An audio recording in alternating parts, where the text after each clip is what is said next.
வணக்கம். இன்று ஒரு குட்டி கதை பார்க்கலாம்.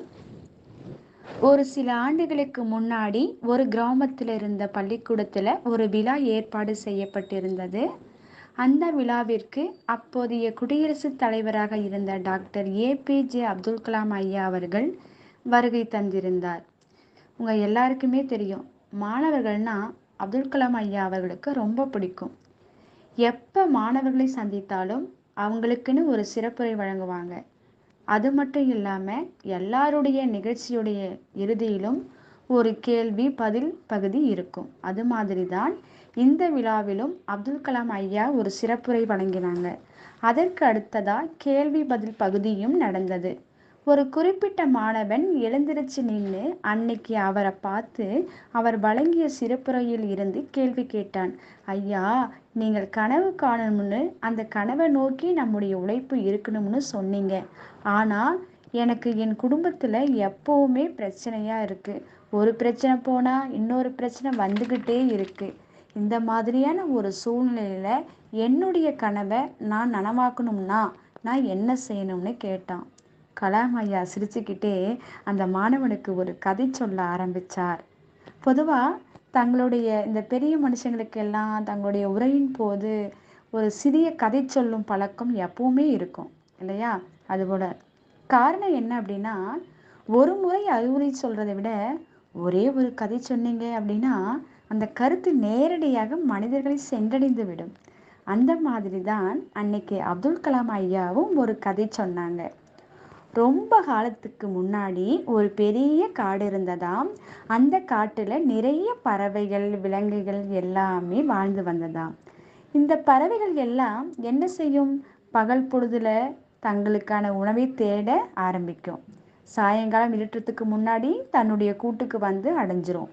இந்த மாதிரி தான் அன்னைக்கும் பறவைகள் எல்லாம் பகல் பொழுதுல தங்களுக்கான உணவை தேடி அடைஞ்சிக்கிட்டு இருந்துச்சு. இப்படி இருக்கும்போது அன்னைக்குன்னு பார்த்து வானம் கருத்து மழை பெய்ய ஆரம்பிச்சிருச்சு. மழையில கொஞ்சம் கூட பறக்க திறன் இல்லாத பறவைகள் எல்லாம் எங்கேயாவது மறைவிடம் கிடைக்காதான்னு தேடி மறைவிடத்துல அடைக்கலம் ஆயிடுச்சு. கொஞ்சம் பறக்கிறதுக்கு திறன் இருக்கிற பறவை எல்லாம் தன்னுடைய கூட்டை நோக்கி வேகமா பறக்குது. ஆனா ஒரே ஒரு பறவை மட்டும் மறைவிடத்தை தேடியும் அலையில, அதனுடைய கூட்டை நோக்கியும் திரும்பல. தன்னுடைய இறக்கையில் பழத்தை பெருக்கி தான் இதுவரைக்கும் பறந்த உயரத்தை விட பெரிய அளவில் இன்னும் அதிகமான உயரத்திற்கு பறக்க ஆரம்பித்தது. அந்த பறவைதான் கழுகு. அப்படி அந்த பறவை பறந்துட்டு இருக்கும்போது கீழே தங்களுடைய கூட்டை நோக்கி திரும்பிக்கிட்டு இருந்த மற்ற பறவை எல்லாம் மனசுல நினைச்சுக்கிச்சான், என்ன இந்த கழுகு, இதுக்கு அறிவே கிடையாதா? மழை பெய்யும் போது வேகமா தன்னுடைய வீட்டுக்கு போகணும் அல்லது மறைவிடத்தை தேடியாவது போகணும்.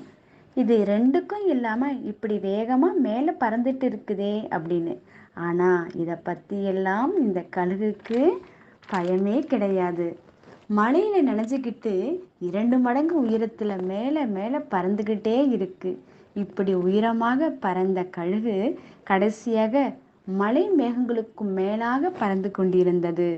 நம்மள பலருக்கும் தெரிஞ்சிருக்கும், மழை மேகங்கள் இடிந்து மலை மேகங்களுக்கு கீழே தான் மழை பெய்யும். மேகங்களுக்கு மேலே எந்த மழையும் கிடையாது.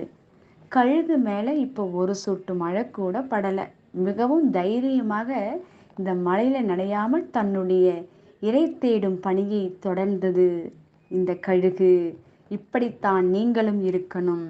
ஒரு பிரச்சனை வரும்போது மறைவிடத்தை நோக்கி ஓடக்கூடாது.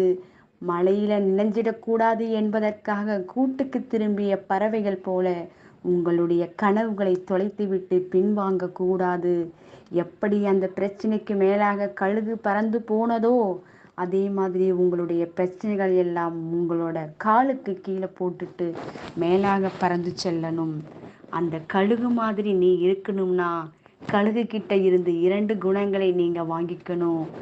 மழையில நனைஞ்சுக்கிட்டே மேல மேல பறந்துட்டு இருக்கும் போது மற்ற பறவைகள் எல்லாம் கூட்டுக்கு திரும்பிக்கிட்டு இருக்கே, நாம இப்படி மேல பறக்கிறோமே, நம்முடைய முடிவு சரியானதா என்று ஒரு நாளும் கழுகுக்கு வராது.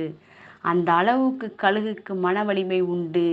2 மடங்கு பலத்தோடு மழையில பறக்கணும்னா 2 மடங்கு பலத்தோடு மலையில பறக்கணும்னு சொன்னா இறகுகள் அத்தனையும் வலிமையானதாகத்தான் இருக்கணும்.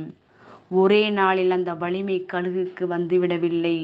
ஒவ்வொரு நாளும் மீண்டும் மீண்டும் உயரத்தில் பறந்து பறந்துதான் அந்த வலிமை கழுகுக்கு வந்தது. அதே மாதிரி நீங்களும் தேவையான பயிற்சிகளை தொடர்ந்து எடுத்துக்கிட்டே வரணும். நீங்கள் எந்த துறையில் முன்னேறி செல்லணும்னு நினைக்கிறீங்களோ அந்த துறைக்காக தினம் தினம் பயிற்சிகளை எடுத்துக்கிட்டு மனம் தளராமல் உழைச்சிக்கிட்டு இருங்க. நிச்சயமாக வெற்றி உங்களுடைய பக்கமாக வந்து சேரும் அப்படின்னு சொல்லி